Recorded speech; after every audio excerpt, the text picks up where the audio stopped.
Alrighty, so there's not a whole lot of reason for me to make this video, but there was a couple of things that I wanted to test. One was I got a green screen for Christmas, so I wanted to test it out. Obviously, the biggest thing about green screens is the lighting is really important. So just for example, if I turn off the chroma key filter, that's what it looks like without it. I don't know. It requires lights, and that'll in turn make my room very, very hot. So it might not be something that I use all the time, but I think that it looks really good. I don't know. Obviously, I might need to tweak a couple of things. I want to try to make sure I don't use my right hand as much as possible, which shouldn't be an issue because I have it on my mouse most of the time. Because I don't want to like break the whole illusion of, you know, getting cut off here and then it only goes up to there. So you can see my hand getting cut off up there.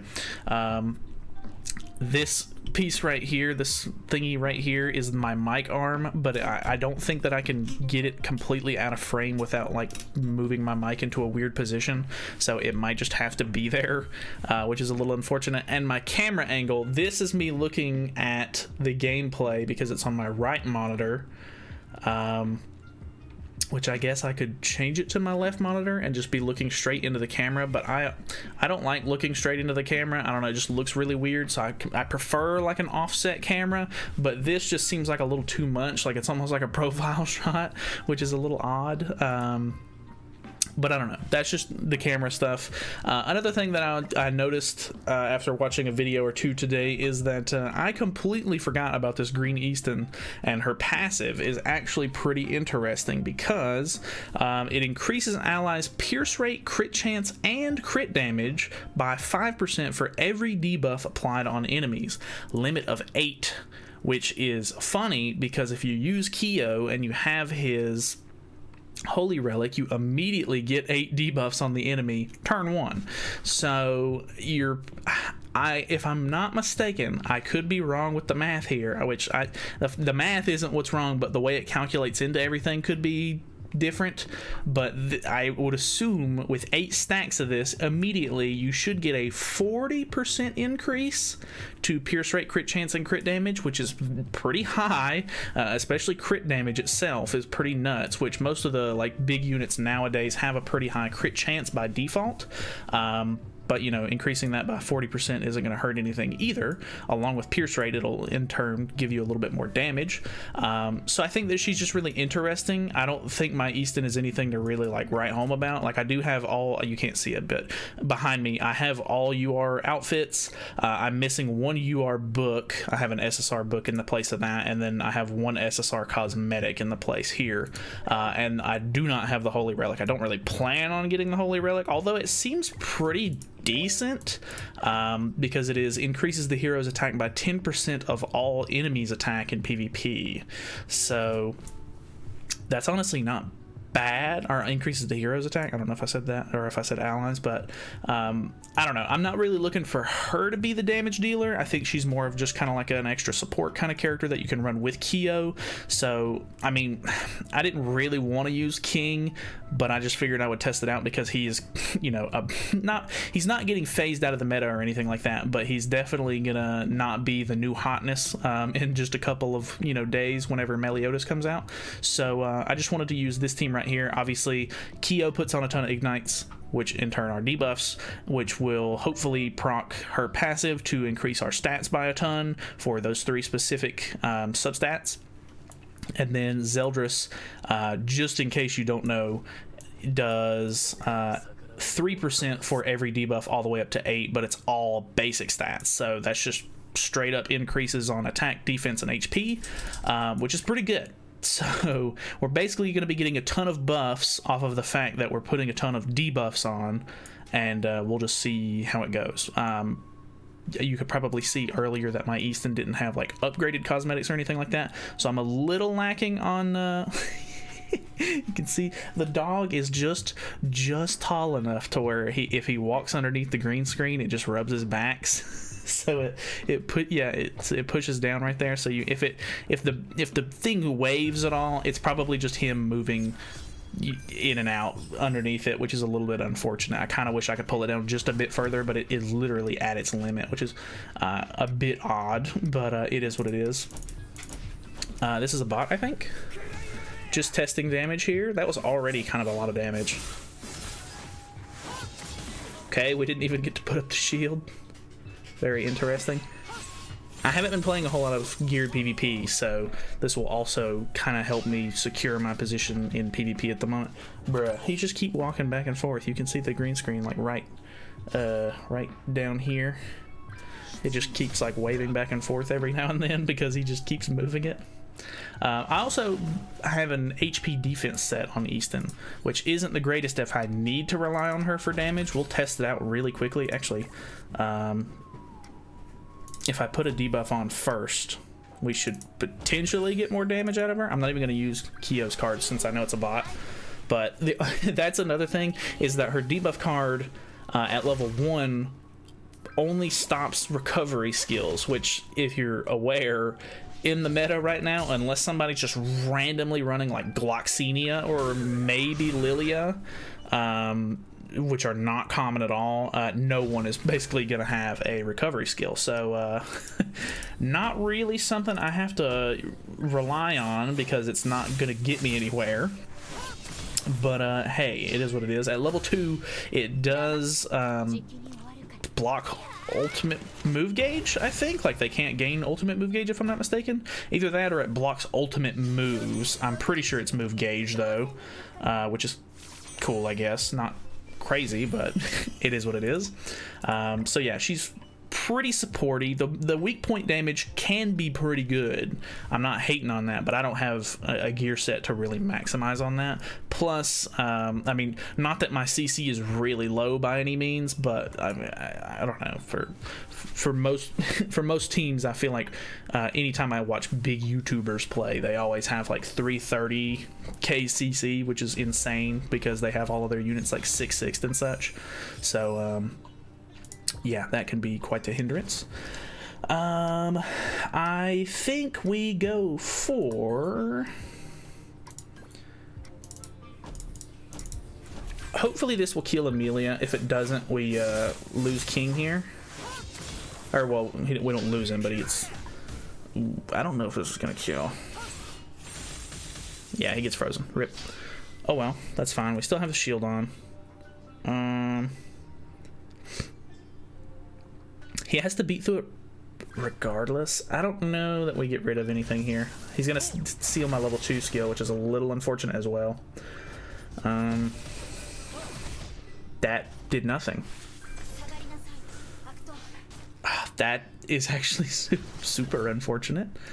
Let's go for some merges here, I guess.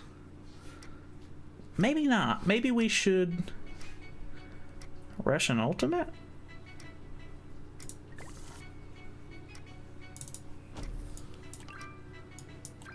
We'll rush an ultimate. Probably might not be the smartest choice. Maybe moving for, or maybe like merging for card space would be ideal. I'm not sure.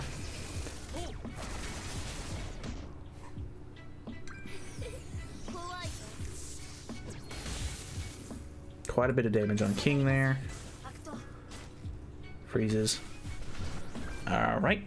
Not too big of a deal here. Let's go for this just in case we don't kill. I mean, we're gonna kill, but nice.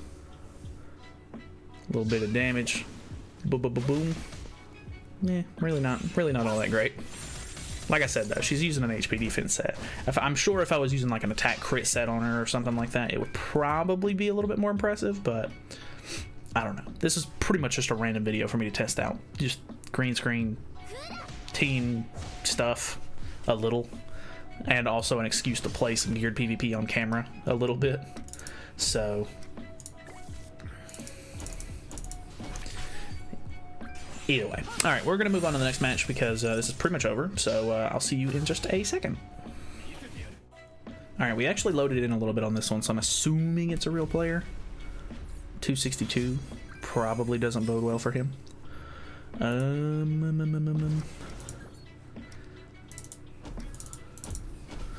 That's pretty quick cards. Yeah, no evasion food, so yeah. I think that's a full team wipe. It's a little bit of HP left. Okay, full team wipe. Okay. I don't know. This team is just so gimmicky. Like I don't like using King and Kyo. Like I feel like it's just like that's the team that everybody's using at the moment. Also, I hate this. I hate the fact that you can see like the green outlines sometimes. Like that bothers me. That makes me like realize that I need to work on my lighting a little bit more. So I don't know. Let's go for just a typical finisher here.